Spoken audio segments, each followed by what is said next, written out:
नजर डालेंगे खेलों के मैदान की तरफ। पाकिस्तान और बांग्लादेश के दरमियान टेस्ट सीरीज के पहले मैच में मेजबान टीम की बैटिंग जारी। मुतहारिब टीमें चटाकांग के ज़हूर अहमद चौधरी क्रिकेट स्टेडियम में आमने सामने हुई। बांग्ला ओपनर सैफ हसन और शादमान इस्लाम पहले ओवर के इख्तिताम पर 0 रन के साथ क्रीज पर मौजूद हैं। सीरीज के आगाज से कबल बांग्लादेशी टीम को 2 बड़े धचके लगे। Star allrounder Shakibul Hasan hamstring injury के बायस सीरीज से बाहर हो गए। छोटे फॉर्मेट के कप्तान महमूदुल्लाह ने भी टेस्ट क्रिकेट को खैराबाद कह दिया। ऑस्ट्रेलियाई क्रिकेट टीम पैन ने कप्तानी के बाद एशियन सीरीज से दस्तबरदारी का ऐलान कर दिया। विकेट कीपर ने गैर इखलाकी पैगाम स्कैंडल के बाद कप्तानी छोड़ने का ऐलान किया था।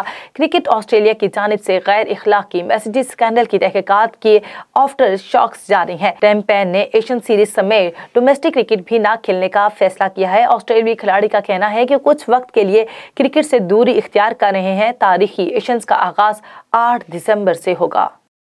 ऑस्ट्रेलिया ने पैट कमिंस को टेस्ट टीम का नया कप्तान मुकर्रर कर दिया। पैट कमिंस को टीम पेन की जगह टेस्ट टीम का कप्तान बनाया गया है। पैट कमिंस 1956 के बाद ऑस्ट्रेलिया के कप्तान बनने वाले पहले फास्ट बॉलर हैं। Pat Cummins Australia test team के नायब कप्तान भी रह चुके हैं, जबकि पैट कमिंस के साथ स्टीव स्मिथ को नायब कप्तानी की जिम्मेदारियां सौंपी गई हैं।